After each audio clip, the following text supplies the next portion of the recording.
APJ Abdul Kalam पूरी जीवनी। Doctor Abul पकीर जैनुलाब्दीन अब्दुल कलाम, जिन्हें मिसाइल मैन और जनता के राष्ट्रपति के नाम से जाना जाता है, भारतीय गणतंत्र के 11वें राष्ट्रपति थे। उनका जीवन अत्यंत प्रेरणादायक रहा है। प्रारंभिक जीवन और शिक्षा। जन्म 15 अक्टूबर 1931 को धनुषकोडी गांव, रामेश्वरम, तमिलनाडु में एक साधारण मध्यम वर्गीय मुस्लिम परिवार में हुआ। पूरा नाम अबुल पकीर जैनुलाब्दीन अब्दुल कलाम। परिवार। उनके पिता जैनुलाब्दीन एक नौका मालिक, नाव किराए पर देते थे और मछुआरे थे जो ज्यादा पढ़े लिखे नहीं थे। उनकी माँ का नाम आशियम्मा या अंसिमा था। वो 5 भाई और 5 बहनों में सबसे छोटे थे। बचपन। उनका बचपन आर्थिक कठिनाइयों से भरा था। वो अपनी पढ़ाई के खर्चों में सहायता करने के लिए बचपन में अखबार भी बेचते थे। शिक्षा। उन्होंने रामेश्वरम से शुरुआती शिक्षा प्राप्त की। वर्ष 1954 में सेंट जोसेफ कॉलेज, त्रिची से विज्ञान में स्नातक की उपाधि प्राप्त की।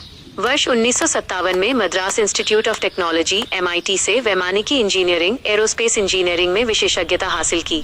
उनका सपना लड़ाकू पायलट बनने का था, लेकिन वह भारतीय वायुसेना (IAF) की अंतिम सूची में 9वें स्थान पर रहे, जबकि केवल 8 परिणाम घोषित किए गए थे।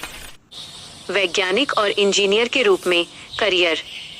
स्नातक होने के बाद उन्होंने रक्षा अनुसंधान एवं विकास संगठन (DRDO) और भारतीय अंतरिक्ष अनुसंधान संगठन (ISRO) में काम किया। वह भारत के नागरिक अंतरिक्ष कार्यक्रम और सैन्य मिसाइल विकास प्रयासों में महत्वपूर्ण रूप से शामिल थे।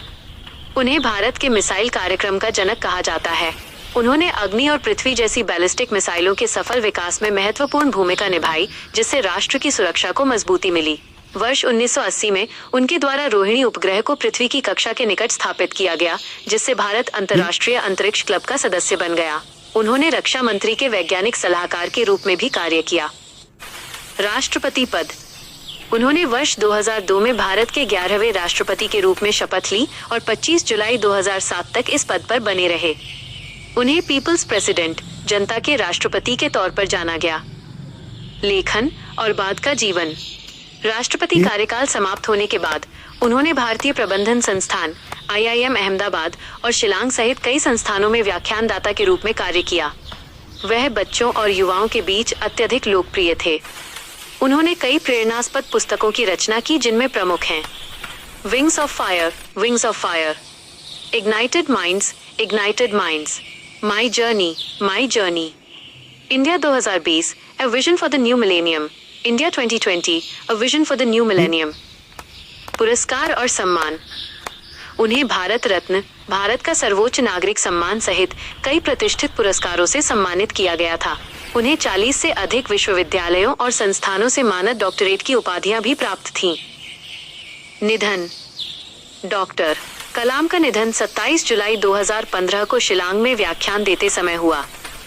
डॉक्टर कलाम का जीवन सादगी, अनुशासन, विज्ञान, शिक्षा और देशभक्ति का एक अद्भुत मिश्रण था, जिसने उन्हें देश के सभी वर्गों के लिए एक आदर्श बना दिया। क्या आप डॉक्टर